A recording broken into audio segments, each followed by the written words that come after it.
विश्वनाथ भगवान की, महाकालेश्वर भगवान की, ओमकारेश्वर भगवान की, हरेश्वर महादेव की। हर हर महादेव, हर हर महादेव, हर हर महादेव।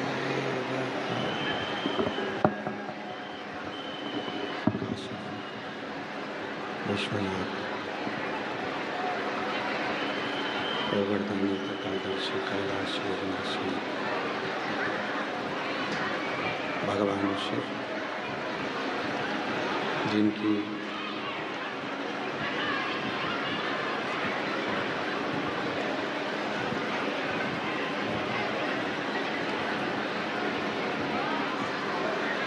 पुनित पावन पवित्र शिव महापुराण की कथा भगवान शिव की कृपा से, करुणा से, उनकी उदारता से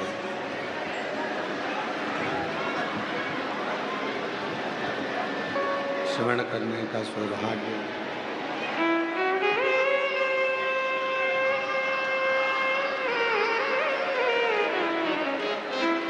हमारे बीच में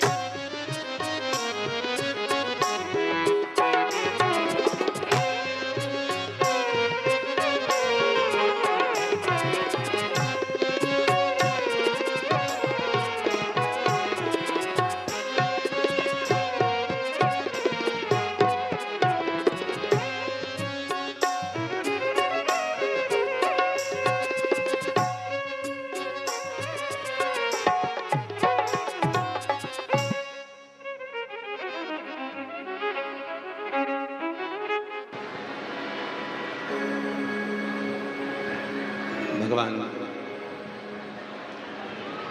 देवादिदेव महादेव की ये पवित्र पावन पवित्र कथा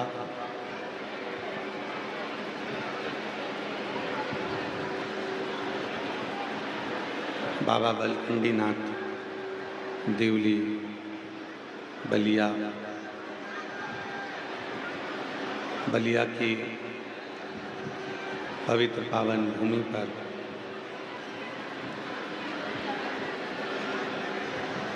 पवित्र शिव महापुराण की कथा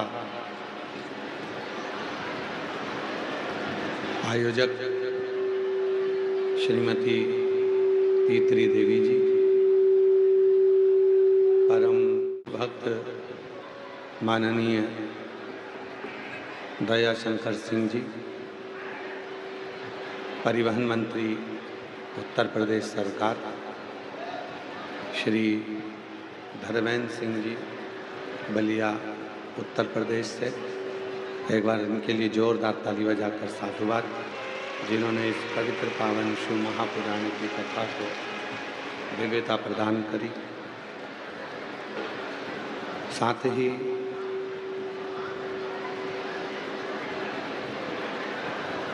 अरुण सिंह जी, अध्यक्ष जिला सहकारी बैंक जनपुर उन्नाव, जनपद उन्नाव से, इनके लिए भी एक बार जोरदार ताली बजाकर साधुवाद। हमारे बीच में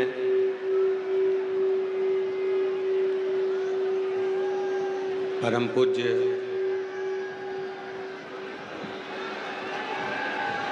जगत गुरु, आवाज खोल दे भाई चारों तरफ की और आवाज सेट कर दो।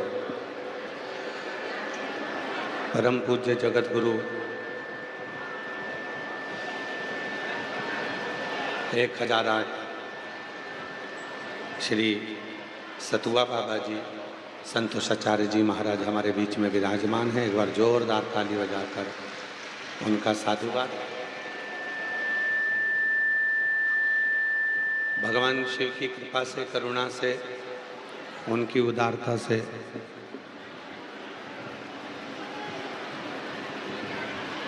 सब बलिया वालों का सौभाग्य है जो काशी की पवित्र धरा से,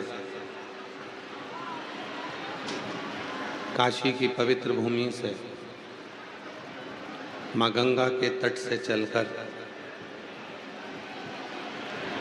आप और हम सभी को आशीर्वाद देने के लिए माननीय मंत्री जी के निवेदन पर जगत गुरु 1008 श्री सतुआ बाबा जी यहाँ पधारे हैं। एक बार जोरदार ताली बजाकर उनके लिए पुनः पुनः साधुवाद। सतुआ बाबा जी ने, भैया आवाज़ खोल दो, लोग चिल्ला रहे हैं, या और भीतर की आवाज़ भी खोलो, मंच की भी और जनता की भी।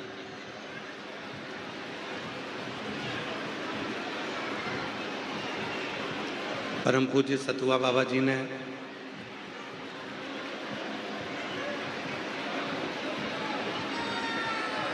प्रयागराज की भूमि पर महाकुंभ में भी और प्रयाग मेले में भी दिव्य शिव महापुराण कथा के दिव्य आयोजन करें।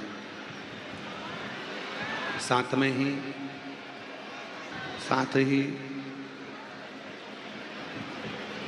तुम्हारे एक दो आदमी इधर भेज दो भैया,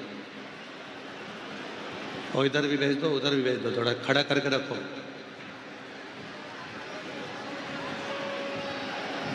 साथ में ही काशी की पवित्र भूमि पर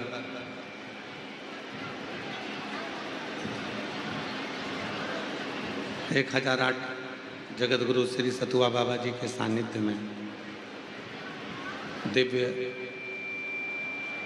शिव महापुराण कथा के आयोजन हुए 2। ऐसे दिव्यता के जो आयोजन काशी की धरा पर, प्रयागराज की भूमि पर सतुआ बाबा जी के सानिध्य में आयोजित किए गए, वो बड़े दिव्य रहे।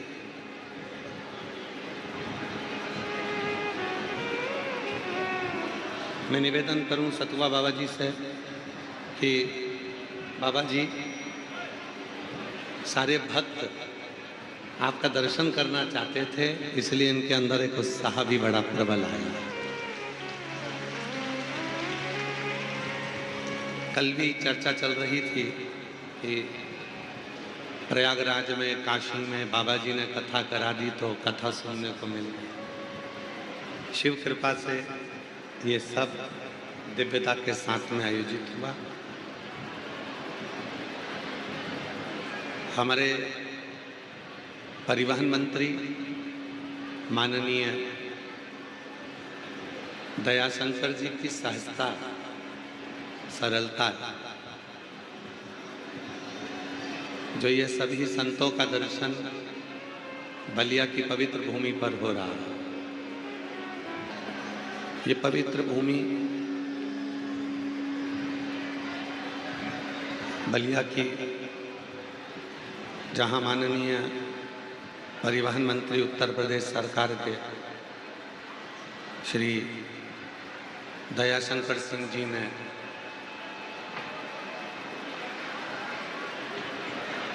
बलिया वासियों के कहने पर,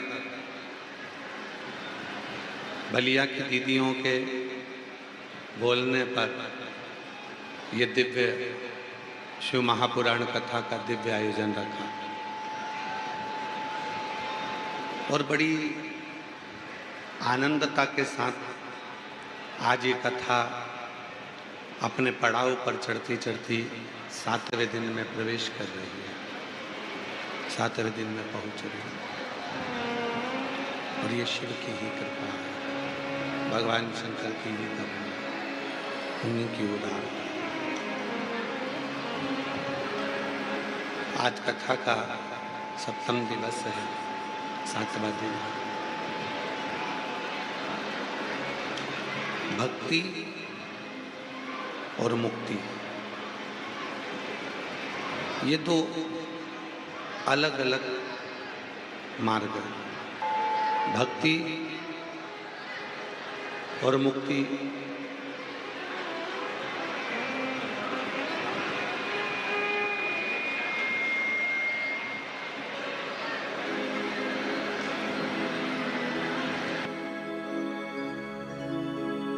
शंभो शरण करे मागो हमारे बीच में उत्तर प्रदेश सरकार के कैबिनेट मंत्री माननीय श्री संजय निषाद जी पधारे हैं। एक बार जोरदार ताली बजाकर उनका साधुवाद, बहुत बहुत बधाइयाँ जो इस पवित्र पावन शिव महापुराण की कथा में आप पधारे। एक बार जोरदार करतल ध्वनि करते हुए माननीय कैबिनेट मंत्री माननीय संजय निषाद जी के लिए जोरदार साधुवाद।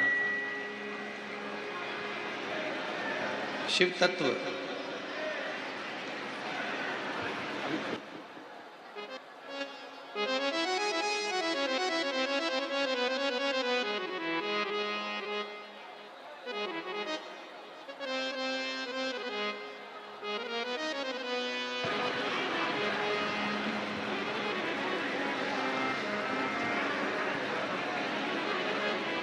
माननीय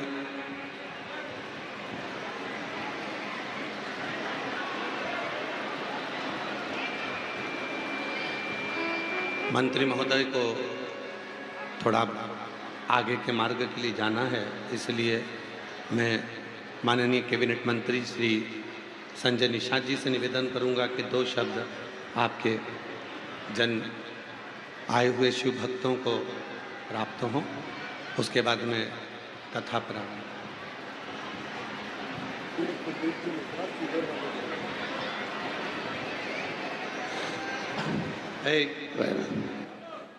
भारत माता की। सभी बलिया क्रांतिकारी धरती पर पहले तो अपने पूज्य महाराज जी को मैं अपने नमन करता हूं और आप सभी माताएं बहनें नौजवान साथी पिता तुल बुजुर्ग इस तपती हुई गर्मी में आत्मा परमात्मा आज के इस अपने जीवन को धन्य के लिए को आए हुए हैं। मैं अपनी सरकार के तरफ से, अपनी पार्टी की तरफ से, अपनी टीम की तरफ से ये सभी जनों को मैं इस कथा में सबका हार्दिक स्वागत अभिनंदन करता हूँ। मैं इतने कहूँगा कि बस बाधक नहीं बनूँगा, लेकिन जब भगवान राम गंगा पार किए तो 14 साल निषाद राज ने अपनी सेना देकर जब लौटे तो सबसे पहले किसी और को नहीं, जब भरत ने पूछा भैया किन किन राजाओं को बुलाना है राज्याभिषेक में 14 साल बाद, तो उन्होंने कहा किसी और को नहीं बुलाना है, एक ही राजा और एक ही मित्र है वो निषाद राज, और दोनों जब एक हो गए तो आप समझेंगे राम राज। वो राम राज है। मैं चाहता हूँ आप सब लोगों से कि फिर से राम राज आए, फिर से राम राज आए, सुख का राज आए, और हम लोग उसको सुखी बन के सभी लोगों की ईश्वर से कामना करता हूँ कि फिर से बलिया में थोड़ा सा बलिया में इसी तरीके से हम लोग अगर अपनी सोच को, अपने इस आत्मा परमात्मा, अपने सिस्टम को, अपने इस जीवन को धन्य करना चाहते हैं तो वातावरण हमें धार्मिक रखना होगा। इस भारत की संस्कृति की मिल के हम लोगों को रक्षा करना पड़ेगा। और मैं अपने पूज्य महाराज जी कथावाचक से बस इतने चाहूँगा कि हम लोगों का आशीर्वाद बनाए रखें और हम लोगों को अवसर दें, और कम से कम इनकी राजनीतिक सेवा यात्रा हम दोनों जो है मित्र जो है दयाशंकर जी और डॉक्टर संजय कम से कम बलिया के एक धरती को फिर से क्रांतिकारी धरती बनाया जाए। और बहुत कुछ किया है आप लोगों की सेवा के लिए हम लोग, बस ज़्यादा नहीं। एक बार बोले भारत माता की। धन्यवाद। हमारे बीच में परम पूज्य 1008 सतुआ बाबा जी विराजमान हैं। आपके भी आशीष वचन श्रवण कर उसके उपरांत शिव महापुराण कथा की दिव्यता को आगे बढ़ाएंगे। एक बार जोरदार ताली बजाएं 1008 सतुआ बाबा जी। नमः पार्वती पतये। जय सिया राम। धन्य है बलिया। पावन धाम बलिया की पावन भूमि पर आयोजित इस शिव महापुराण के पावन महाकुंभ में उपस्थित सभी भक्तों को मेरा श्री शिवाय नमस्तुभ्यं। उत्तर प्रदेश में जहां भगवान राम की जन्मभूमि है और जहां शिव की गंगा है, और मुझे लगता है कि उत्तर प्रदेश के अंतिम जनपद का यह धाम होगा कि गंगा उत्तर प्रदेश से अब आगे की तरफ जा रही हैं, और जहां गंगा उत्तर प्रदेश से आगे की तरफ गंगा सागर की तरफ जा रही हो, तो अंतिम मुकाम पे शिव जी का अभिषेक तो होना ही चाहिए था। और उस अभिषेक में गंगा जल ना हो तो मुझे लगता है कि शिव जी की पूजन की पूरी कृपा हमारी अधूरी रह जाएगी। मैं आदरणीय उत्तर प्रदेश के माननीय मंत्री श्री दयाशंकर सिंह जी को धन्यवाद देता हूं कि आज भारत के विकास के साथ जिस प्रकार देश के प्रधानमंत्री माननीय नरेंद्र मोदी जी और उत्तर प्रदेश के परम पूज्य मुख्यमंत्री श्री योगी आदित्यनाथ जी महाराज जी ने विकास के साथ साथ आध्यात्मिक यात्रा को सबके हृदय में विराजमान का जो अखंड दीपक जलाया था, उसका कीर्तिमान हमारे मंत्री श्री दयाशंकर सिंह जी ने इस बलिया की पावन भूमि पर स्थापित करके बताया है। विकास केवल रोडों का ना हो, विकास केवल उजाला का ना हो, वो उजाले का विकास तब हमारे प्रकाश के रूप में जागृत होता है जब सबके हृदय में एक भाव हो, ना जाति हो, ना समुदाय हो, जो हो सब भारत के लिए हो। पूज्य व्यास जी ने, जिनको आप केवल सीहोर वाले महाराज जी का नाम लेते ही शिव जी का दर्शन कर लेते हैं और कुछ बताने की जरूरत नहीं है। पंडित श्री सीहोर वाले मिश्रा जी महाराज जी का नाम लो तो मुझे लगता है कि 12 ज्योतिर्लिंग और शिव जी की वह महान छवि हमारे नेत्रों में आ जाती है, जिसको देखने के लिए हम लोग आतुर हैं, पान हैं। और जहाँ कैलाश पे ध्यान लगाने वाले शिव जी हो तो आवाज तो बंद होना ही है, चाहे कितना भी माइक लगा लो। आपकी कथा एक भाव करती है, ध्यानस्थ करती है। एक तपती धूप में जिस प्रकार व्यक्ति को छाया मिलती है, उसी प्रकार आपकी व्यासपीठ ने इतने लाखों करोड़ों लोगों के अंदर शिव जी की जो महान कृपा की ज्योति जलाई है, उसका प्रमाण है महाराज जी। मैंने जब आपको देखा था मुझे लगता था कि हमारे उत्तर प्रदेश में ऐसी व्यासपीठ का आगमन होना चाहिए। हमारे बलिया से लेके बिहार से लेके पूरे भारत में आपके प्रति जिस प्रकार माताओं के हृदय में आप विराजमान हैं, निश्चित यही हमारी भक्ति और श्रद्धा है। इस पावन बलिया की भूमि में जहां हमारे मंत्री श्री निषाद राज जी संजय जी ने बताया कि भगवान को पार उतारा था, निश्चित इसलिए पार उतारा था कि भगवान जब पूरे भारत में राममय और अखंडता का जो दीपक जलाएंगे, इसी प्रकार उनकी कथाएं पूरे विश्व में होती रहेंगी। और राम थे तो कथा है और शिव है तो ध्यान है। और ऐसी व्यासपीठ से हमेशा, चाहे वो काशी हो, चाहे पंजाब हो, चाहे पूरा महाराष्ट्र हो, पूरे भारत में जहाँ जहाँ व्यासपीठ जाती है, मुझे लगता है ऐसी ही एक प्रकाशमय भक्ति की अखंडता सबके हृदय में विराजमान होकर पंडाल में बैठती है। हम YouTube के माध्यम से देख रहे थे कि काफ़ी माताएं भक्त लोगों से, पत्रकार लोग पूछ रहे थे कि आप इतनी कथा में आके क्या प्राप्त करते हैं। तो एक माता जी बोली, मुझे कुछ प्राप्त हो या ना हो, ये बाजार थोड़ी है कि मैं एक प्लास्टिक का खिलौना खरीद के जाऊंगी तो दिखाऊंगी। यहाँ जो प्राप्त हो रहा है वो हृदय में बैठ रहा है, और जो प्राप्त हो रहा है वो हमारे लिए पर्याप्त हो रहा है। और जो प्राप्त है उसी का पर्याप्तता के साथ आप लोग जहाँ जहाँ कथा होती है जाते हैं। कई लोग इस मंडप की रज लेके जाते हैं, और मैं देख रहा था पत्रकार महोदय पूछे कि रज से क्या करेंगे, तो उन्होंने कहा इसी रज को तो राम ने धारण किया था, इसी रज को तो भरत ने धारण किया था, और ये शिव महापुराण की पंडाल की रज है, निश्चित जहाँ जाएगी वहाँ शिव मंदिर ही बनाएगी। मैं पुनः पुनः कथा में बाधक नहीं बनूंगा, क्योंकि आपकी त्याग और तपस्या, हम भी आपके श्रोता ही हैं, हम भी आपके बीच में बैठने वाले हैं, हम भी एक कथा के निमित्त मात्र सेवक ही हैं। और पूज्य व्यासपीठ को मैं प्रणाम करते हुए यही कहूँगा कि उत्तर प्रदेश नहीं, पूरा भारत भक्ति का ये प्रकाशमय दीपक है, और आपकी व्यासपीठ की वाणी का घी उसमें डलता रहे। ऐसे ही भक्त लोग हर व्यासपीठ को शिव के साथ जोड़ते, इस भारत की अखंडता के साथ, एकता के साथ और हमारे भारत के साथ जुड़ते रहें। मैं पुनः पुनः आपको प्रणाम करता हूं। माननीय मंत्री श्री दयाशंकर सर जी को धन्यवाद देता हूं कि पावन बलिया जो ऋषियों महर्षियों के नाम से जानी जाती थी, आपने उनकी कृपा, आपके माता पिता का आशीर्वाद से पुनः उस बलिया में यह भक्तिमय वातावरण को आपने जागृत किया।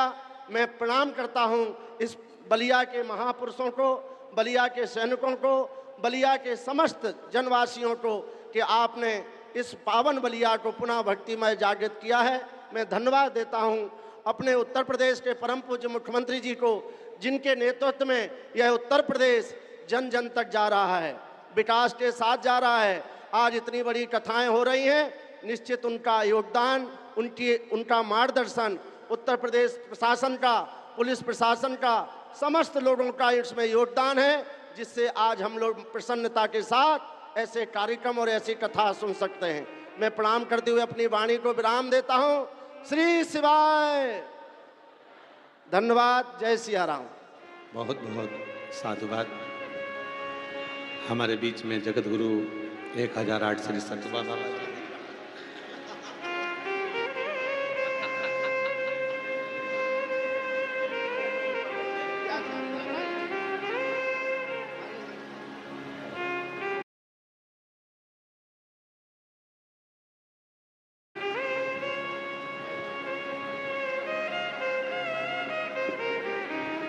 तेरी कृपा बिना न हिले एक भी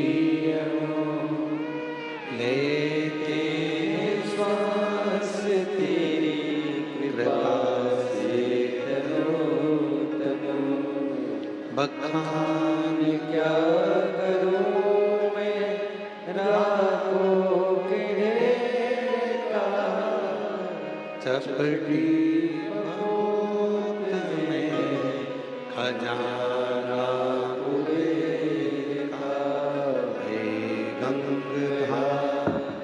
मुक्ति ओमकार तू भोले ओमकार तू आयो शरण तिहारी शंभो तार तार तू। एक भक्ति और एक मुक्ति, ये दो अलग अलग मार्ग हैं।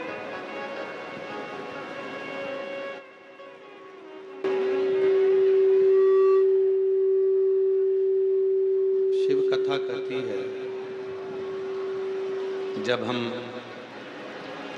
भक्ति के मार्ग पर आगे बढ़ते हैं, जब हम भक्ति के पथ पर आगे बढ़ते हैं,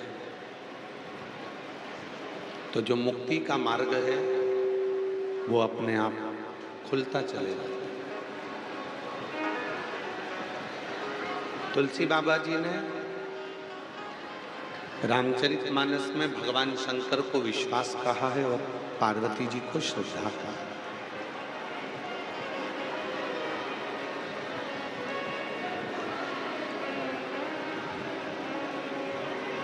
विश्वास कब जागेगा? जब आप किसी के प्रति पूर्ण समर्पित हो।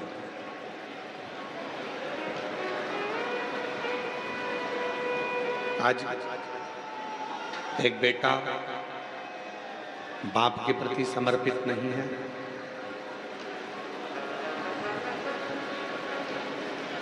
बच्चे माता पिता के प्रति समर्पित नहीं है,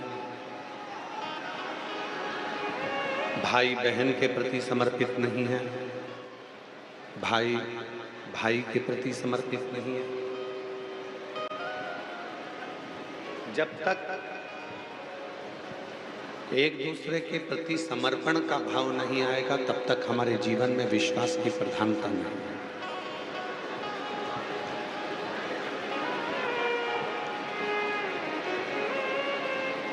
बहुत दूर जा रहे हो, अमरनाथ की यात्रा करने जा रहे हो, केदारनाथ जी की यात्रा करने जा रहे हो, बहुत दूर की यात्रा, पर उस यात्रा को आसान बनाने के लिए अमरनाथ केदारनाथ जब जाते हो तो पहले के समय में लोग जाते थे तो बहुत सारा सामान लेकर जाते थे।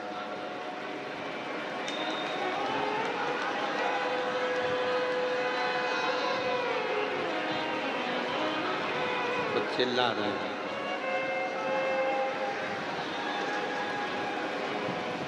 पहले के समय में लोग यात्रा करने जाते थे, बर्तन, भोजन का सामान, बहुत सारी सामग्री साथ लेकर जाते थे।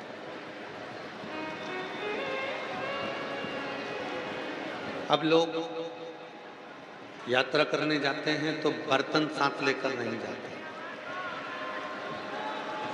अब लोग यात्रा करने जाते हैं तो भोजन का सामान, आटा, चावल, दाल साथ लेकर नहीं जाते।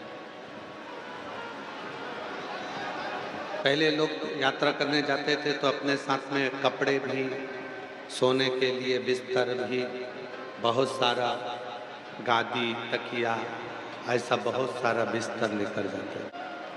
पर अब लोग अपने साथ में ना तो बिस्तर लेकर जाते हैं, ना भोजन का सामान लेकर जाते हैं, ना बर्तन लेकर जाते हैं। आज के समय में लोग यात्रा करने जाते हैं तो केवल जेब में 500 के नोट की गड्डी लेकर जाते हैं। बाबा जी, जेब में गड्डी है तो तुम जिस यात्रा को करने के लिए जा रहे हो वहाँ तुम्हें बिस्तर भी मिल जाएगा, कमरा भी मिल जाएगा, भोजन भी मिल जाएगा, वहाँ आपको सब कुछ प्राप्त होगा। वहाँ भोजन भी मिलेगा, कपड़े भी मिलेंगे, बिस्तर भी मिलेगा, बर्तन भी मिलेंगे, सब कुछ मिलेगा, हर चीज वहाँ प्राप्त होगा। कब? अब तुम्हें ना तो कपड़े ले जाना है, ना बिस्तर ले जाना है, ना बर्तन ले जाना है, ना भोजन ले जाना है। केवल जेब में 500 के नोट की गड्डी रखो, यात्रा पे निकल जाओ, कमरा मिलेगा, बिस्तर मिलेगा, भोजन मिलेगा, वस्त्र मिलेगा, सब कुछ यात्रा में मिलेगा। सब बस शिव पुराण की कथा यही कहती है। जैसे यात्रा करने के समय पर जेब में 500 के नोट की गड्डी हो तो सारी सुविधा मिल जाती है, उसी तरह अगर जीवन में जीवन की यात्रा कर रहे हो, संसार की यात्रा कर रहे हो, परिवार की यात्रा कर रहे हो, तो अपने दिल में शिव नाम की गड्डी को बनाकर रखना, तो सारे मार्ग सुलभ होते चले। सारे इन मार्गों की सुलभता शिव नाम में,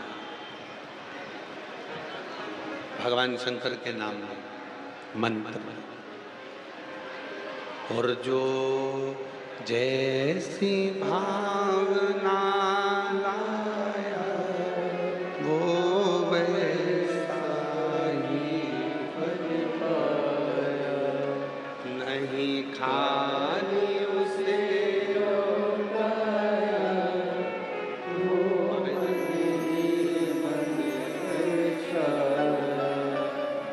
और कर दिया माला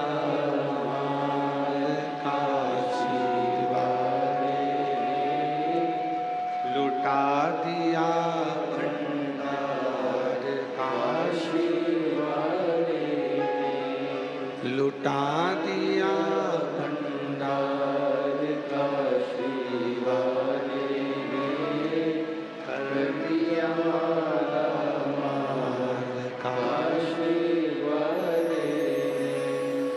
यात्रा पे निकलते समय अपनी जेब में पैसे की गड्डी होती है, मार्ग सुलभ हो जाता है। संसार की यात्रा कर रहे हो, परिवार की यात्रा कर रहे हो, कुटुंब की यात्रा कर रहे हो, रिश्तों की यात्रा कर रहे हो, नातों की यात्रा कर रहे हो। जब सारी यात्राएं आप करते हो तब अपने हृदय में शिव नाम की गड्डी का होना, भगवान शंकर के नाम की गड्डी का होना, शिव नाम का होना, भगवान शंकर के नाम की गड्डी का होना जरूरी है। शिव मंत्र का होना जरूरी है, शिव का स्मरण होना जरूरी है। एक सुंदर सी कथा आती है शिव महापुराण की, कौमार खंड की। कौमार खंड की कथा कहती है, कौमार खंड का चरित्र कहता है। बढ़ा दो, थोड़ा बढ़ा रहे हो तो बाहर का बढ़ा दो, जिससे लोग चिल्लाना थोड़ा कम कर दें।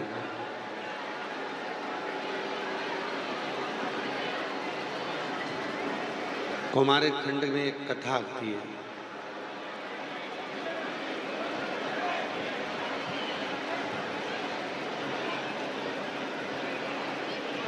षडानंद कार्तिकेय बाबा अपने माता पिता को प्रणाम कर कर श्री शैलम की यात्रा पर चले।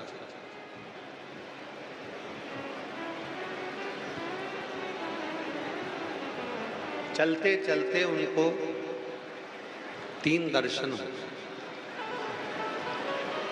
षडानंद कार्तिकेय जी जब चले तो उनको 3 दर्शन हुए। अभी बाबा जी आपने, सतवा बाबा जी आपने मां नर्मदा जी की परिक्रमा की, कैलाश मानसरोवर की परिक्रमा कर। माई नर्मदा की परिक्रमा करते करते आपने अनुभव किया होगा कि बीच मार्ग में माई नर्मदे हर लोग बोलकर जब चलते हैं तो उनके स्वरूप में भी मां नर्मदा का दर्शन होता और कंकर में शंकर का दर्शन होता। षडानंद कार्तिकेय जी बाबा जी जब चले तो 3 दर्शन षडानंद कार्तिकेय जी ने किए और 3 दर्शन जब षडानंद कार्तिकेय जी ने किया, अपने माता को पिता को प्रणाम कर कर जब चलते हैं तो 3 दर्शन और वो 3 दर्शन, उसमें पहला दर्शन था जिस पथ पर चल रहे थे उस पथ पर वन क्षेत्र का दर्शन, वहां के वन का दर्शन। दूसरा दर्शन था पक्षियों का दर्शन और तीसरा दर्शन था वन में रहने वाले पशुओं का दर्शन। जरा विचार करिएगा। कौमार खंड की कथा कहती है शिव महापुराण की कि षडानंद कार्तिकेय जब चले प्रणाम कर कर अपने माता पिता को श्री शैलम के लिए, तो वहाँ वन क्षेत्र का दर्शन किया, पक्षियों का दर्शन किया, पशुओं का दर्शन किया और कुछ देर श्री शैलम की भूमि पर बैठ गए, विचार करने लगे। मन में, चित्त में, हृदय में विचार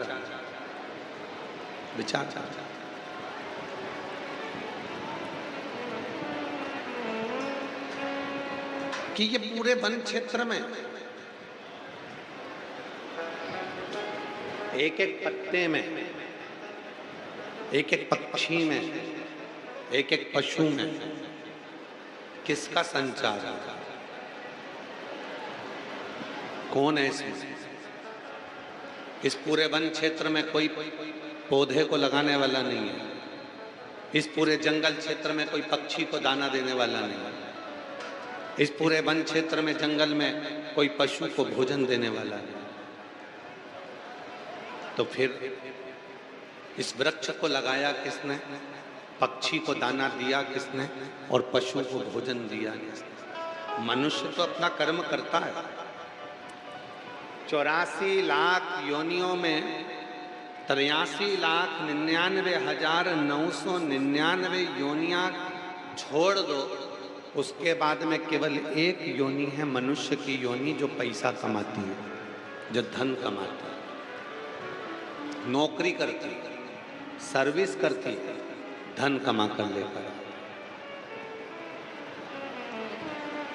84 लाख योनियों में केवल एक योनि है मानव की योनि जो नौकरी करती है, सर्विस करती है, धंधा करती है, बिजनेस करती है और धन कमा कर लेकर आती है, कर्म कर। चींटी नौकरी नहीं करती, पैसा नहीं कमाती। कोयल नौकरी नहीं करती, पैसा नहीं कमाती। हिरण नौकरी नहीं करती, पैसा नहीं कमाती। माथे में रहने वाली जुआ नौकरी नहीं करती, पैसा नहीं कमाती। मच्छर नौकरी नहीं करता, पैसा नहीं कमाता। 84 लाख योनियों में 83,99,999 योनि ऐसी है जो ना नौकरी करती है, ना धंधा करती है, ना बिजनेस करती है, ना फैक्ट्री डालती है, बस कर्म करते करते चलती है और वो पैसा भी नहीं कमाती है। फिर भी बिना धन कमाए, बिना नौकरी करे वो मेरा देव आदिदेव महादेव उन 83,99,999 योनियों को भोजन दे रहा है। वो भोजन दे रहा है।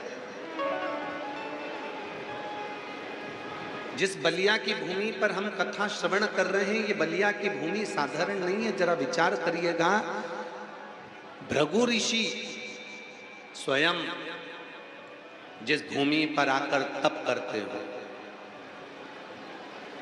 भृगु ऋषि जिस भूमि पर आकर साधना करते हो, भृगु ऋषि जिस भूमि पर आकर तपस्या में डूब जाते हो, क्या वो बलिया की भूमि साधारण होगी? साधारण हो? वो बलिया की भूमि क्या साधारण होगी?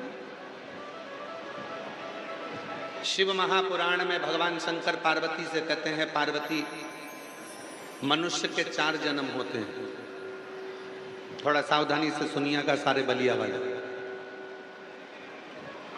मनुष्य के 4 जन्म होते हैं। भगवान शंकर पार्वती से कहते हैं, पहला जन्म जब वो माता के गर्भ से बाहर निकलता है, पहला जन्म। मनुष्य का दूसरा जन्म होता है जब उसका विवाह होता है। मनुष्य का तीसरा जन्म होता है जब वो पिता बनता है, माता बनती है। और मनुष्य का चौथा जन्म होता है जिस स्थान पर बैठकर वो परम सत्य को, उस परमात्मा को प्राप्त कर लेता है, वो मनुष्य का चौथा जन्म है। वो मनुष्य का चौथा जन्म है। कल हमसे कोई कह रहा था, गुरुजी ये भृगु ऋषि की तपोस्थली है बलिया, तो हमने उनको रोक कर कहा नहीं नहीं नहीं, ये केवल भृगु ऋषि की तपोस्थली नहीं, ये भृगु ऋषि की जन्म स्थली भी कहो, क्योंकि यहीं पर बैठकर परम सत्य को भृगु बाबा ने प्राप्त किया। जब किसी का विवाह होता है, एक लड़का एक लड़की का जब विवाह होता है, तो वो भी उसका एक जन्म होता है। वहां से उसका मोड़ बदल गया, वो पति बन गया, वो पत्नी बन गई। फिर घर में बच्चा होता है, फिर उसका जन्म होता है, वो माँ बन गई, वो पिता बन गया। जिस भूमि पर बैठकर आप तपस्या करते हो, साधना करते हो, तप करते हो, बाबा जी, आपके पूज्य गुरुदेव सतुआ बाबा जी, जिनके परम आशीर्वाद से आप उस गादी पर हैं, उनका जन्म कहीं पर भी किसी भूमि पर हुआ होगा, पर उन्होंने काशी की धरा पर, गंगा के तट पर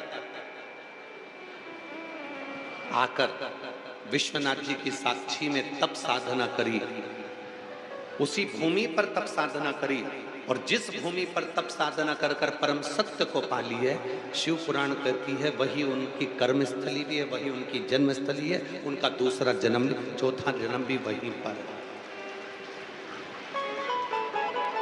भगवान श्री भृगु ऋषि ने बलिया की भूमि पर आकर तप किया, भगवान श्री भृगु ऋषि ने बलिया की भूमि पर आकर साधना करी, भगवान श्री भृगु ऋषि ने यहाँ पर आकर जब तपस्या करी, साधना करी, तो शिव महापुराण की कथा में भगवान शंकर पार्वती से कहते हैं कि मनुष्य के 4 जन्म होते हैं। पहला जन्म है माँ के गर्भ से जन्म लेना, दूसरा जन्म है पति पत्नी जब बनते हैं, दूसरा जन्म, तीसरा जन्म जब वो माता पिता बनते हैं, और चौथा जन्म जब वो परम सत्य को प्राप्त करते हैं। तो भृगु बाबा ने यहाँ आकर जब अपने उस परम सत्य को पाने के लिए जब तप और साधना करी होगी, तो भगवान भृगु ऋषि की जन्मस्थली भी यही कहलाया जाएगा, परम सत्य को पाया। आप किस एक कथा है, एक गुरुजी आए, गुरुजी ने आकर पूछा एक बेटी से, अपनी शिष्या से, तुम्हारी सास की उम्र कितनी है? 15 साल। ससुर की उम्र कितनी है? 22 साल। तुम्हारी उम्र कितनी है? 38 साल। पति की उम्र कितनी है? कल ही पैदा हुआ है। जरा ध्यान देना इस संवाद पर। सास 15 साल की, ससुर 22 साल का, पति कल पैदा हुआ, और बहू की उम्र 38 साल। कैसे हो सकती है? सास को गुस्सा आ गया, मेरे बाल सफेद हो गए कि मुझे 15 साल की कहती। ससुर जो 65-70 का हो रहा है उसको ये 22 साल का कहती है, और पति अगर इसका कल पैदा हुआ तो शादी किससे हुई इसकी? इतने में गुरुजी ने कहा, माँ तुम संतों की भाषा को नहीं समझ पाओगी। एक संत तुम्हारी उम्र कभी नहीं पूछता, संत हमेशा ये पूछता है कि कौन कितने समय से शंकर जी की सेवा में, शिव पुराण में और भगवान की भक्ति में लगा। संत ने पूछा सास की उम्र कितनी है? भले सास की उम्र 50 साल की हो गई, सास 60 साल की हो गई, पर सास 15 साल से शिव पुराण की कथा सुन रही है, सास 15 साल से भगवान के मंदिर जा रही है, सास 15 साल से शिव जी पे एक लोटा जल चढ़ा रही है, तो सास भले 50 साल की हो गई, पर वो जो 50 साल की सास हो गई उसका 35 वर्ष तो ऐसे ही निकल गया, जो व्यर्थ का समय था वो वैसा ही निकल गया। और बाद में जो 15 वर्ष सास के थे वही उसकी किस्मत के, वही उसके आनंद के, वही उसके सही थे लिखा है। ससुर भले 22 वर्ष का हो गया, भले 60 साल का हो गया, पर 22 वर्ष उसको पूजन करते हुए निकले, 22 वर्ष सत्संग करते हुए निकले, 22 वर्ष शिव जी पे एक लोटा जल चढ़ाते हुए निकले, तो समझ लेना उसके 22 वर्ष ही श्रेष्ठ थे। पति भले 40 साल का हो गया, पर पत्नी रोज कहती थी चलो शिव पुराण में, बलिया में कथा हो रही है, चलो शिव पुराण में, बलिया में कथा हो रही है, चलो शिव पुराण में। नहीं आया, कल आया, मतलब कल ही उसका जन्म हुआ। जिस दिन वो सत्संग में लग जाए, जिस दिन वो परमात्मा में लग जाए, व्यक्ति का उसी दिन जन्म है, उसी दिन। और आप में से भी कई ऐसे होंगे जो 7 दिन के अंदर ही पैदा हुए हैं।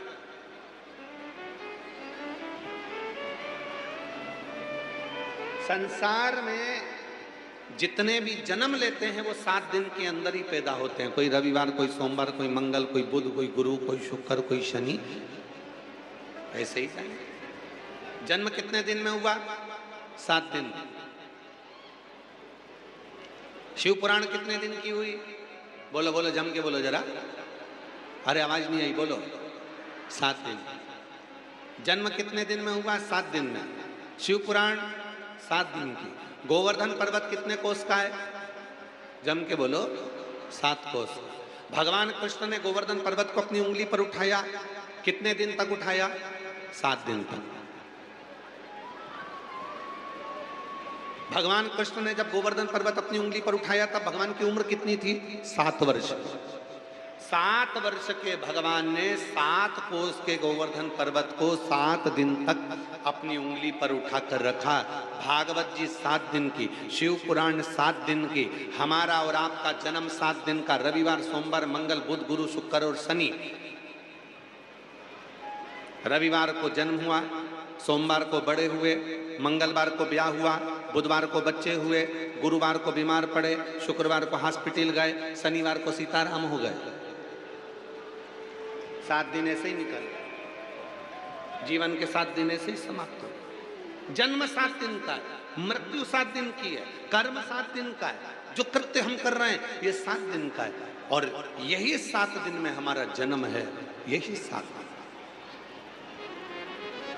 यही 7। एक महिला बैठी है जिसके पति ने पत्नी से कहा कि तू कहती है कि सियोर वाला बाबा कहता है कि अगर पार्थिव शिवलिंग का पूजन करो और जो मांगो वो मिलता। पति पत्नी दोनों आपस में बात करें और पत्नी ने पति से कह दिया, पत्नी ने पति से कह दिया 13 जून को सियोर वाला बाबा अभिषेक करा रहा है ऑनलाइन। सावन के महीने में तो वो कराते ही हैं, सावन की शिवरात्रि पर हर साल, पर अब की बार अधिक मास पड़ने से 13 जून को सियोर वाला बाबा अभिषेक करा। तुम भी करो। पति ने कहा, सियोर वाले बाबा ने कहा है कि बेलपत्र और चावल का दाना रख लो और कार्य हो जाएगा। क्या ये सत्य हो सकता है? पत्नी ने कहा, अगर विश्वास है तो भगवान क्यों नहीं करेगा। आज उस पत्नी का पत्र आया।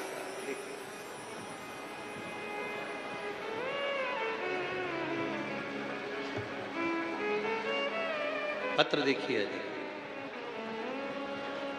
मैं पूजा देवी, पति गोपाल कुमार, एसडीएस कॉलेज, भगवान बाजार, छपरा, सारण से आई है। कहीं बैठी हो तो हाथ हिला सकते।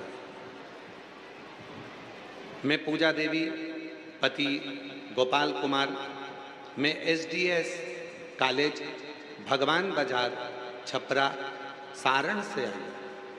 गुरुदेव, मैं यहाँ केवल 13 जून को अधिक मास के शिवरात्रि पर कराए गए अभिषेक का चमत्कार बताने के लिए आई। अधिक मास की शिवरात्रि को 13 जून को जो अधिक मास की शिवरात्रि पर कराए गए अभिषेक का चमत्कार बताने के लिए आई। गुरुदेव, मेरी जिंदगी बहुत तकलीफ से गुजरी थी। मेरे पति सरकारी नौकरी की तैयारी कर रहे थे, ना जाने उन्हें कितने फार्म भरे होंगे पर उनकी किसी में भी सिलेक्शन नहीं हुआ। ऐसा कोई काम नहीं होगा जो मेरे पति ने किया नहीं होगा। एक काम करते फिर दूसरा पकड़ते, दूसरा करते फिर तीसरा पकड़ते, एक एक जगह उनका स्थिर परमानेंट का काम नहीं हुआ। फिर मेरी माँ ने आपकी कथा के बारे में बताया, सब जगह से हार गए गुरुदेव, कोई रास्ता नहीं नजर आ रहा था। तब मेरी माँ ने आपकी कथा के बारे में बताया और मैंने कथा सुनना प्रारंभ करी। 1 लोटा जल भरकर शिवालय पहुंच जाती, बाकी का सब बाबा पर छोड़ देती। गुरुदेव, मेरा भरोसा इतना आप पर है कि आप जो कहते हो मैं वो सब करती हूं और मुझे विश्वास है मेरा बाबा करेगा। एक दिन मेरे पति ने मुझसे जिद कर ली कि तेरा गुरुजी सियोर वाला बाबा बोलता है कि घरों में पार्थिव शिवलिंग बनाओ, पूजन करो, उसका फल मिलेगा। आज मैं अगर पार्थिव लिंग की पूजन करूं घर में बैठ के टीवी के सामने, तो क्या सियोर वाले बाबा के कहने से मेरी सरकारी नौकरी लग सकती है? मैंने अपने पति से कहा, यदि विश्वास रखकर करोगे तो मिलेगा जरूर। 13 जून अधिक मास को शिवरात्रि पर मेरे पति और हम दोनों अभिषेक किया और बाबा से यही मांगा कि बाबा, जो मेरे पति के मन में चल रहा है आप वो करना और जो अच्छा हो वो करना। गुरुदेव, लोगों का काम 3 महीने में होता है, पर मेरे बाबा ने तो 1 दिन भी नहीं लगने दिया और रात भी नहीं पूरी होने दी और सुबह ही मेरे पति का परमानेंट जॉब बाबा की कृपा से लग गया। आज मैं बाबा को प्रणाम करने, बाबा को नमन करने, रात भी पूरी नहीं होने दी और सुबह मेरे पति का परमानेंट जॉब लग गया। कहीं बैठी हो पूजा देवी, पति गोपाल कुमार, मैं SDS कॉलेज भगवान बाजार छपरा सारण से आई, कहीं बैठी हो तो आ सकते।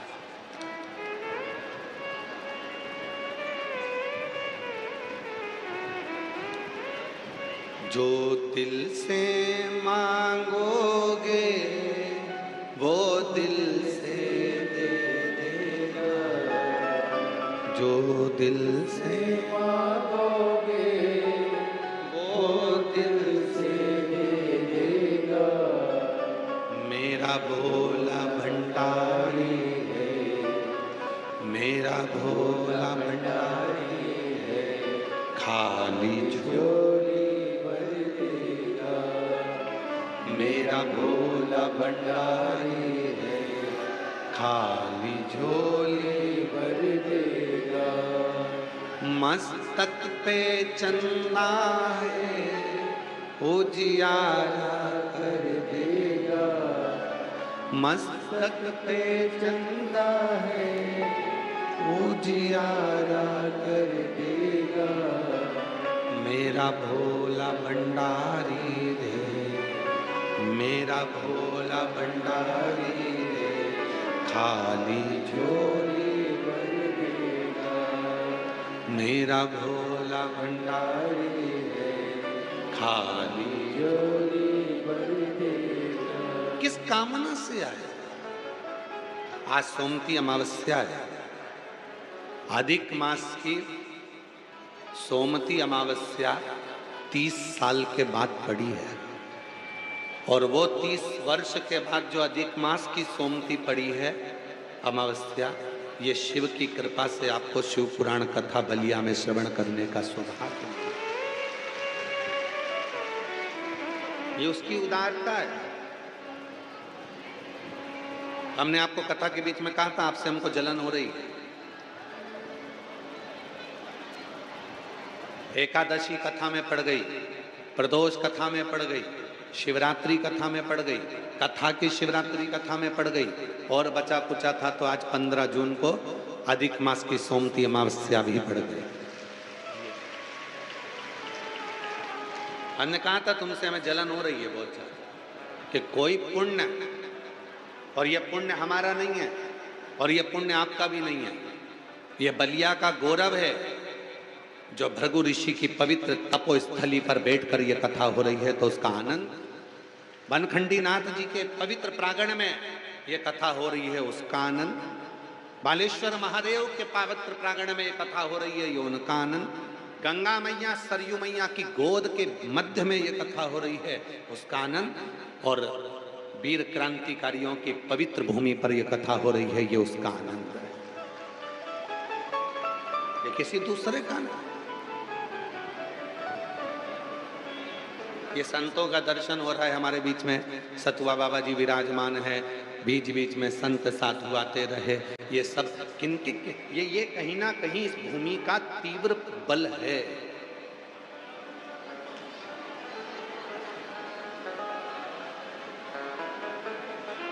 ये भूमि का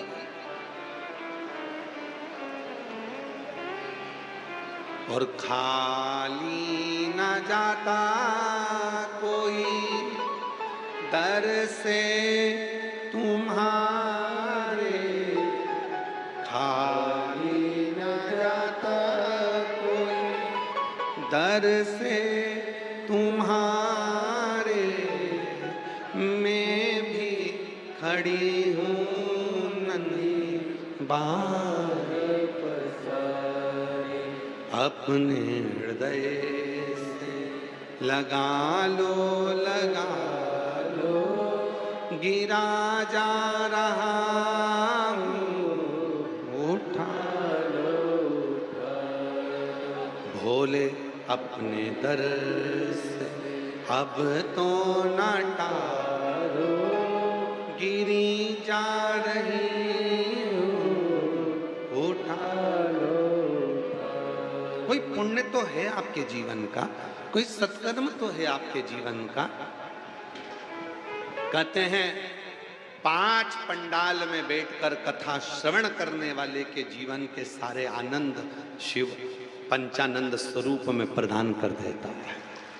इसीलिए कई लोग ऐसे हैं जो 5 पंडाल में कथा सुनते हैं। उत्तर प्रदेश में तो इतनी कथाएं हमारी यहाँ कुबेरेश्वर बाबा नहीं पहुँच पाते, पर आप लोगों को एक बधाई और दे दें शिव जी की कृपा से। बलिया में तो आप लोगों को कथा सुनने को जून के महीने में मिल गई। जो 5 पंडाल वाले हैं उनको बधाई। एक कथा 30 अक्टूबर से 5 नवंबर उन्नाव उत्तर प्रदेश में पहुंच रही है। उन्नाव उत्तर प्रदेश में पहुंच रही है। एक बार जोरदार ताली बजाएं। हमारे बीच में उन्नाव उत्तर प्रदेश की जो कथा लिए हैं जिला सहकारी बैंक के अध्यक्ष श्री अरुण सिंह जी यहाँ आए हुए हैं। कहाँ बैठे हैं? कहीं बैठे हैं? अरुण जी गए हैं क्या? अच्छा, एक बार उनके लिए भी जोरदार साथ ताली बजाएं। जिला सहकारी बैंक के अध्यक्ष श्री अरुण सिंह जी, जिन्होंने 30 अक्टूबर से 5 नवंबर तक उन्नाव उत्तर प्रदेश में भव्य 7 दिवसीय शिव महापुराण की कथा का ये भव्य आयोजन होने जा रहा है।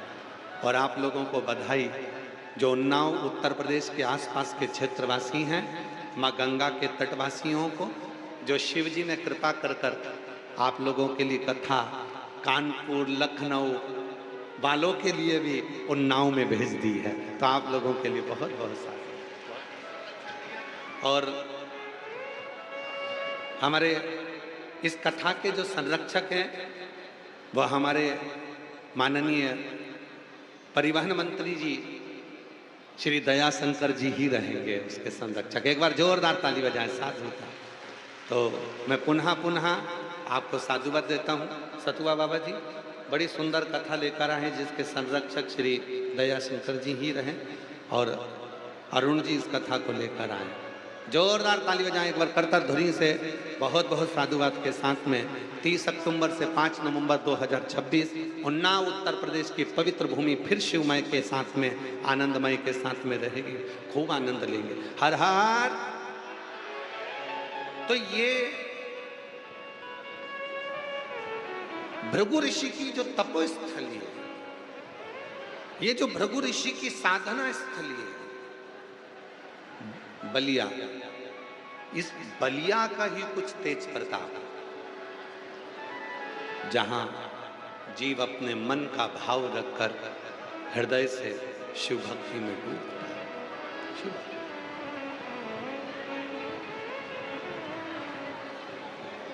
महाराज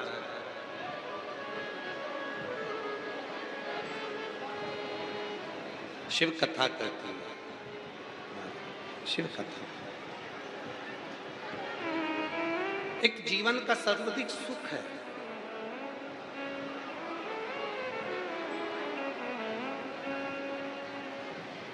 शिव नाम।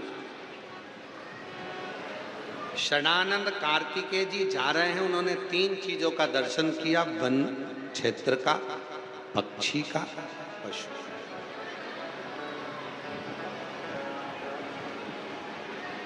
दर्शन करते करते चले। विचार करा 83,99,999 योनियां कोई नौकरी नहीं करती, कोई धन नहीं कमाती, तो भी पेट भरने वाला वो देव अधिदेव महादेव पेट तो भी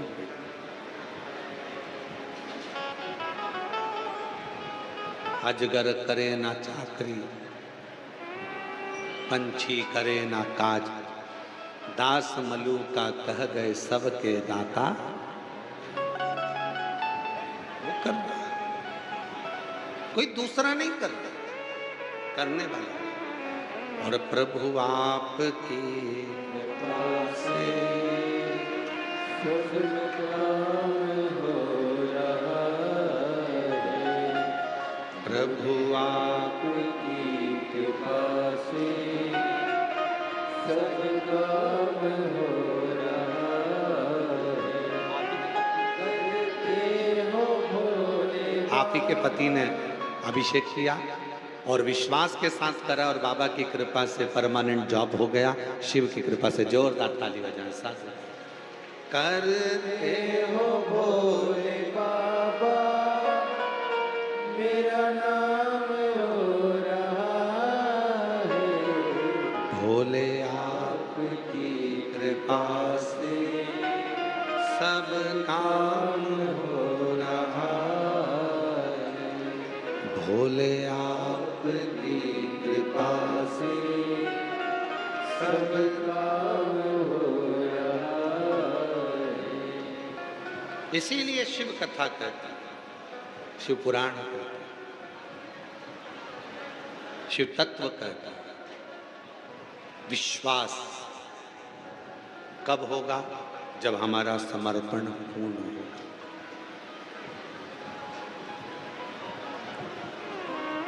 शिव जी को क्या चाहिए? सबने कथा में सुना है, शिव जी को एक चावल का दाना देना और आखा देना पूर्ण देना। शिव जी को टूटा हुआ अक्षत भी नहीं दिया जाता।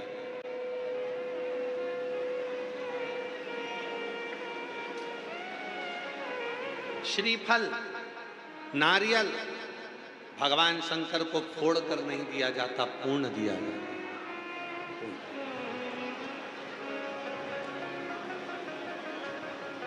शिव जी को पूर्ण चावल का, पूर्ण।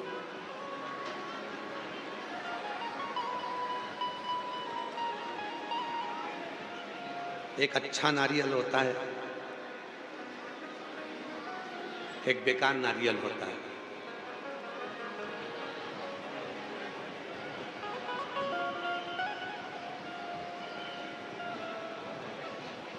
मंदिर में लेकर जाते हो नारियल? अरे बोलो तो जम के। श्रीफल लेकर जाते हो मंदिर में? आवाज नहीं आई है, जम के बोलो जरा। नारियल तुम लेकर गए, फोड़ा,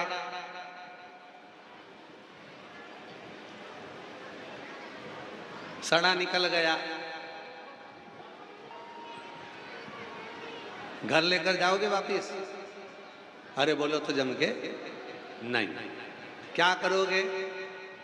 सड़ा हुआ नारियल जो फोड़ने पर सड़ा निकल गया, उसको क्या करते हो? मंदिर में ही चुपचाप से सिर पे पल्लू रख के कोने में ले जाके पटक देते हो। है कोई जो सड़ा हुआ नारियल अपने घर पर लेकर गया? कोई नहीं ले जाता। नारियल फोड़ा, अच्छा निकल गया तो उसमें से थोड़ा सा निकाल के हनुमान जी को, थोड़ा सा निकाल के देवी जी को, बाकी का सारा नारियल घर ले जाके चक्कू से निकाल निकाल के काट काट के सबको बांट के खा।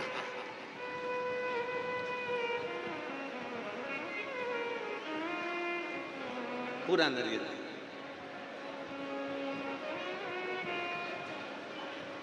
शिव जी मुस्कुराए, गणेश जी मुस्कुराए, हनुमान जी मुस्कुराए, देवी माता मुस्कुराई कि नारियल इसके प्रेम के भाव से नवरात्रे का इसने पूरा व्रत किया, मंगलवार का पूर्ण व्रत किया, इसलिए इसके नारियल को ये दुकान पे से लाया था तो बजा बजा कर लाया था, अच्छा देख कर लाया था, चटका के लाया था, फिर भी मंदिर में नारियल सड़ा निकल गया। समझ लेना कि भगवान ने पूर्णता में उसको स्वीकार कर लिया, वो आधा नहीं लेना चाहता था।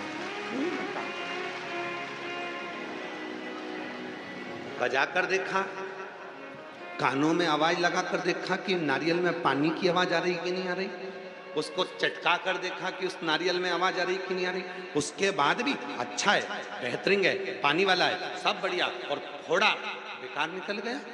आपने दुकान वाले से जाकर कहा मेरा नारियल तो बेकार निकल गया? नहीं नहीं नहीं, नारियल तो अच्छा ही था, बजा कर लाए थे, आवाज चटका कर लाए थे, खूब जोरदार नारियल बड़ा छाट कर लाए थे, उसके बाद भी अगर वो सड़ा निकल गया, खराब निकल गया, समझ लेना कि उस देव अधिदेव महादेव ने पूर्णता में स्वीकार कर लिया। वो तुझे अधूरा नहीं भेजना चाहता था, पूर्ण रखा।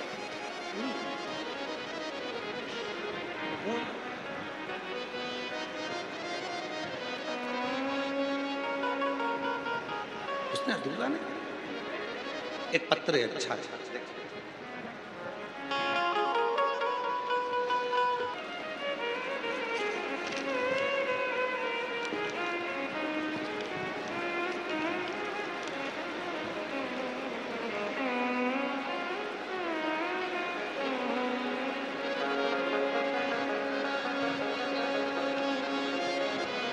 सुनील केसरी, पता मीरगंज आरा, जिला भोजपुर बिहार। पत्नी सुनीता केसरी,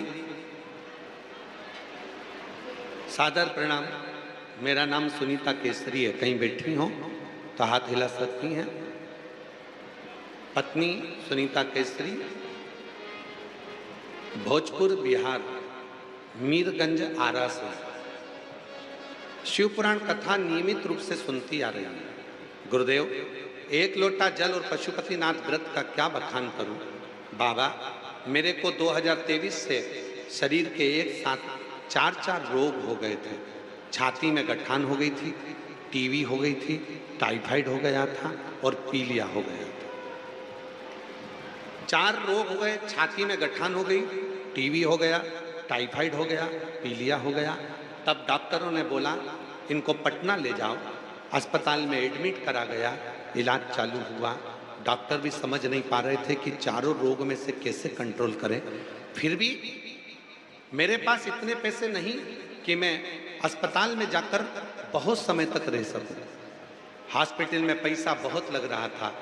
फिर किसी ने कहा, सियोर वाला बाबा कहता है 1 लोटा जल शिव जी को चढ़ाओ और उस पानी को लाकर आचमन करो।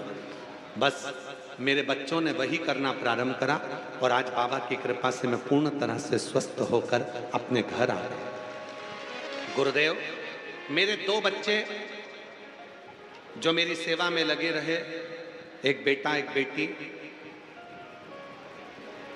आंखों से आंसू बहाते कहते, मम्मी तेरी सेवा हम हॉस्पिटल में कर रहे हैं पर हमारी पढ़ाई नहीं कर पा रहे हैं। तू तो कहती है कि सीहोर वाला बाबा कहता है कि नौकरी लग जाती है अगर दिल से शिव को जल चढ़ा।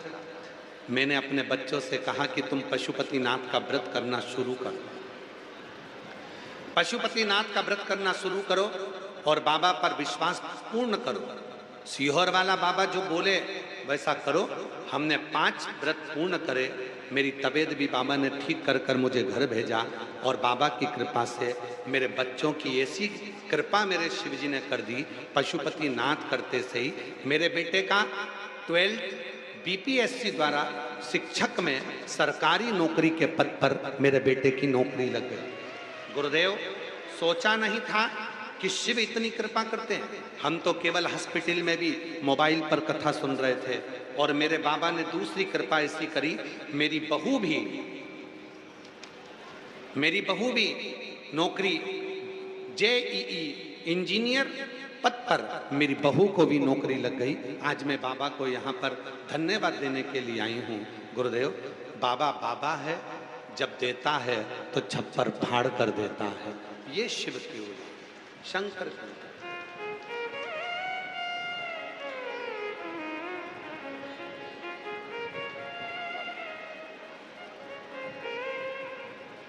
और जो जैसी भावना लाया वो वैसा ही बन पाया, नहीं खाली उसे लौटाया वो मन ही दर्शाया, और कर दिया माला माल काशी,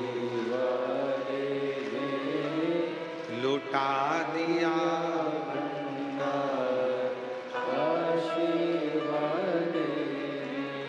उस बहन ने पत्र में लिखा,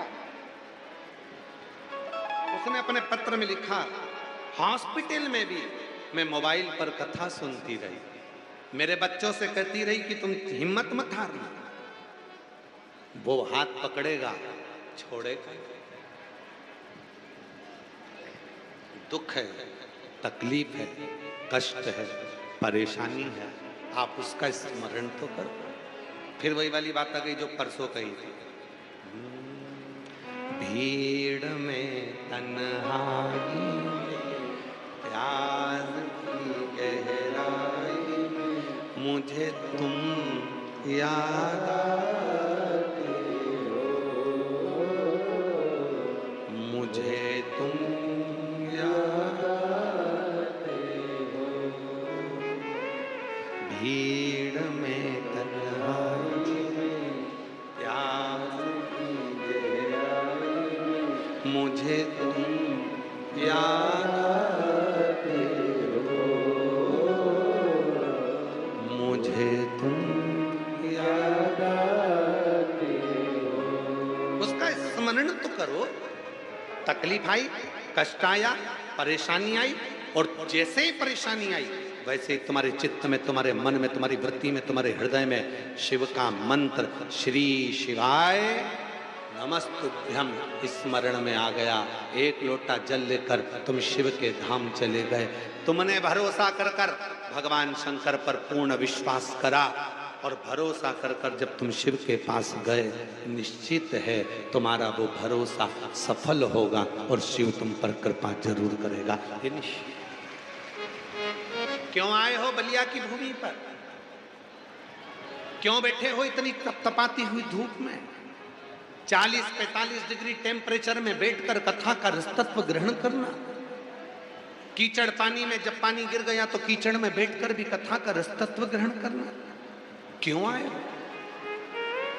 आने वाले एक एक भक्त को मालूम है, अगर मैं शिव की कथा के पंडाल तक गई हूं तो मेरा महादेव भी मेरे दुख मिटाने के लिए मेरे पीछे पीछे मेरे घर तक जरूर आए।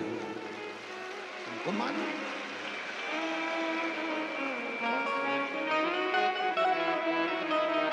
तुमको मालूम?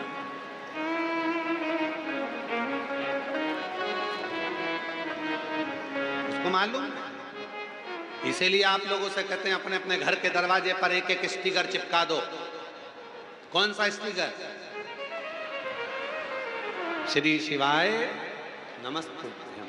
एक स्टिकर ले जाओ, अपनी अड़ोसन को दो, पड़ोसन को दो, पीछे दो, धड़ोसन को दो, चिपका दो, क्योंकि स्मरण रहे। शिव महापुराण की विद्येश्वर संहिता गीता प्रेस गोरखपुर की लेकर आइए शिव पुराण, उसकी विद्येश्वर संहिता को पढ़िए।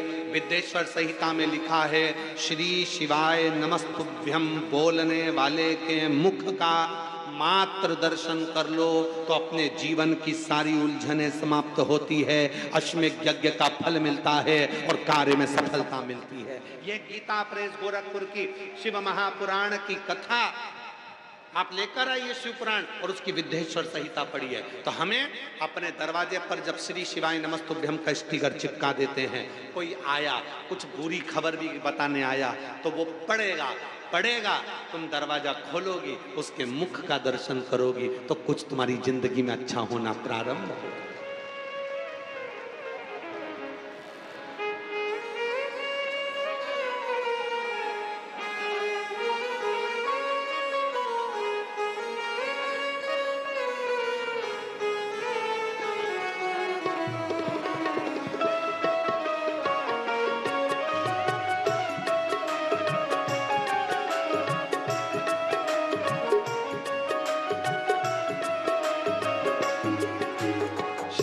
शिवाय नमस्तुभ्यं, श्री शिवाय नमस्तुभ्यं, श्री शिवाय नमस्तुभ्यं, श्री शिवाय नमस्तुभ्यं, श्री शिवाय नमस्तुभ्यं, श्री शिवाय नमस्तुभ्यं,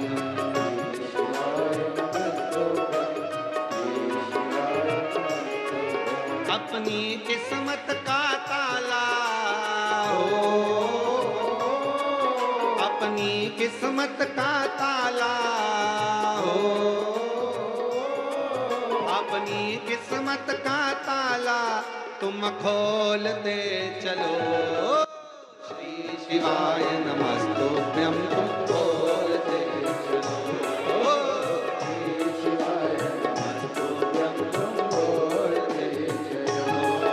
अपनी किस्मत का ताला, अपनी किस्मत का ताला, अपनी किस्मत का ताला तुम खोलते चलो। श्री शिवाय नमस्तुभ्यं तुम बोलते चलो। श्री शिवाय नमस्तुभ्यं तुम बोलते चलो। जय हो।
मुश्किल है, समझाना बड़ा मुश्किल है।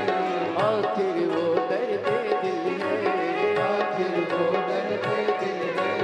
समझाना बड़ा मुश्किल है, समझाना बड़ा मुश्किल है। आखिर वो दर्द दिल है, आखिर वो दर्द दिल है। सच्चा दरबार लगा है, ये भोले की महफिल है। सच्चा दरबार लगा है, ये भोले की महफिल है। सच्चा दरबार लगा है, ये भोले की महफिल है। सच्चा दरबार लगा है, ये भोले की महफिल है। नैनों को भोले बाबा का, नैनों को काशी वाले का,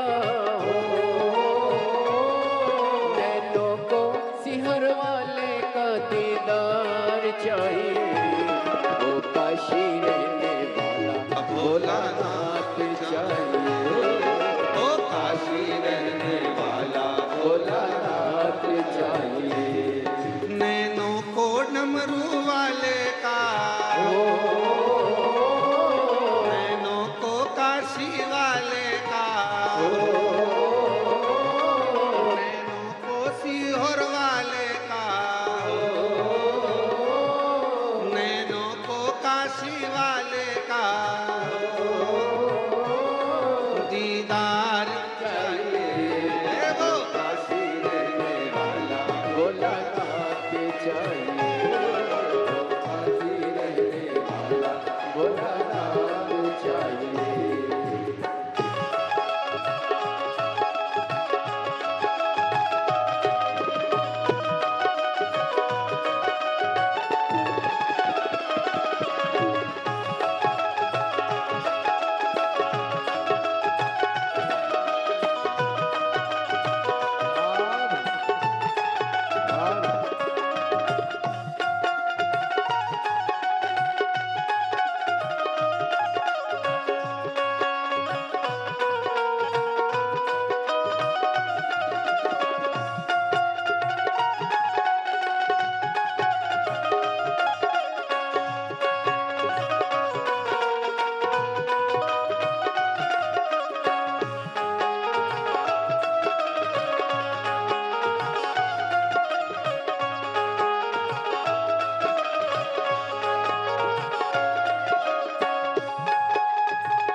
लगातार तेरे बड़े भाव से मुझको मदहोश बनाए लगातार तेरे नैनों की मुझको मदहोश बनाए सरदार तेरे नैनों की मुझको मदहोश बनाए बड़े भाव से नैनों को डमरू वाले का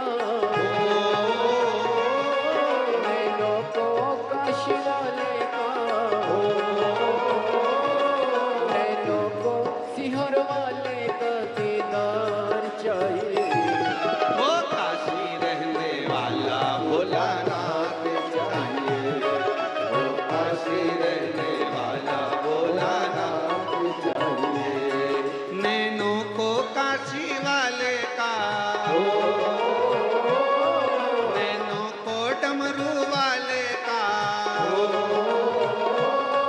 नैनों को सीहोर वाले का दीदार चाहिए वो काशी रहने वाला भोलानाथ चाहिए वो काशी रहने वाला भोलानाथ चाहिए श्री शिवाय नमस्तोभ्यं श्री शिवाय नमस्तोभ्यं श्री शिवाय नमस्तोभ्यं श्री शिवाय नमस्तोभ्यं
बड़े भाव से दोनों हाथों से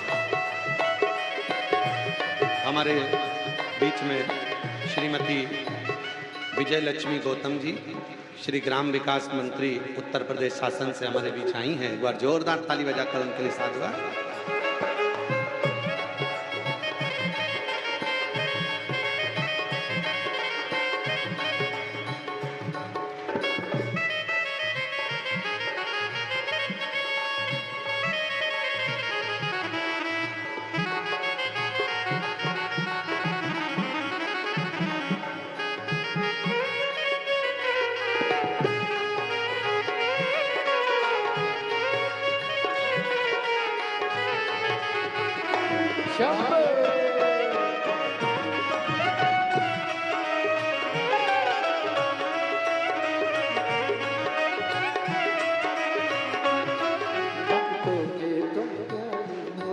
भक्तों के तुम प्यारे हो भक्तों के तुम प्यारे हो भक्तों के तुम प्यारे हो तुम जिगरी दिल वाले हो तुम जिगरी दिल वाले हो कितनों पे डोरे डाले तेरे नैन बड़े मत वाले कितनों पे डोरे डाले तेरे नैन बड़े मत वाले कितनों पे डोरे डाले तेरे नैन बड़े मत वाले कितनों पे डोरे डाले तेरे नैन बड़े मत वाले नैनों को डमरू वाले का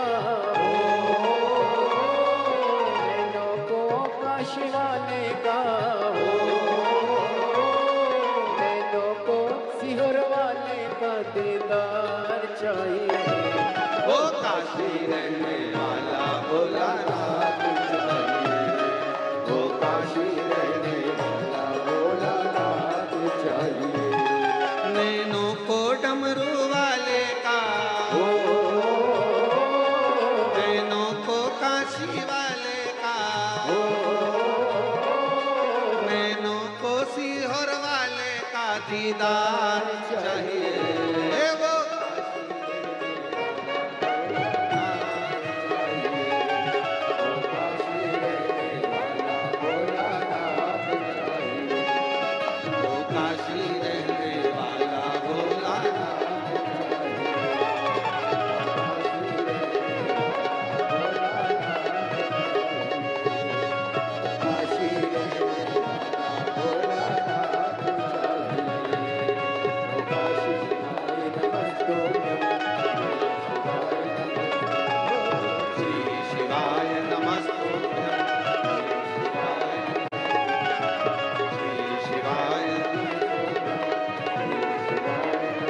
पर बैठकर बाबा देव महादेव से अपने मन का भाव कहें, हृदय से प्रार्थना करें, निवेदन करें, विनती करें, शिव जी को अपने मन की बात करें। ये कथा पुरुषोत्तम मास अधिक मास के पवित्र अवसर पर अधिक मास पार्ट 3 शिव महापुराण की कथा बलिया उत्तर प्रदेश में चल रही है, जो आज विराम की ओर जाने वाली। आप सब इस पवित्र कथा के अवसर पर आज 15 जून को ये पवित्र शिव महापुराण की कथा को दिव्यता के साथ में श्रवण करें। शिव कथा, ये कथा 15 जून को आज विराम हो जाएगी। 18 जून से 24 जून तक भटिंडा पंजाब में शिव महापुराण की कथा दोपहर में 2 बजे से 5 बजे तक रहेगी। आप और हम उसे श्रवण करेंगे। 24 जुलाई से 29 जुलाई तक सीहोर में गुरु पूर्णिमा महोत्सव रहेगा, 5 दिन की शिव पुराण। उसके बाद में 29 तारीख को गुरु पूर्णिमा महोत्सव, शिव दीक्षा उत्सव। 30 जुलाई से 1 महीने तक कावड़ मेला कुबरेश्वर बाबा के धाम का प्रारंभ हो जाएगा। 1 महीने तक शिव भक्त कावड़ लेकर बाबा के धाम आते हैं, भाव से नमन करते हैं। ऐसे ही क्रम बीच बीच में आयोजित रहेंगे, निरंतर श्रवण करेंगे, अपने जीवन को सार्थक करेंगे। बाबा को अपने मन की बात कहिएगा। आज विराम है कथा का। कहते हैं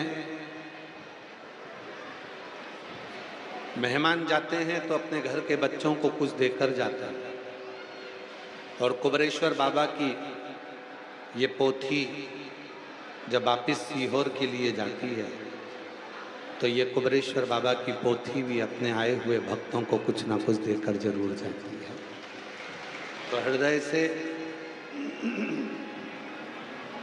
बाबा को निवेदन करें, विनय करें, प्रार्थना करें, विनती करें, और हृदय से बाबा को अपने मन की बात कहें, प्रार्थना करें। साथ में बोलिएगा, विनय करिएगा।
भोला सब दुख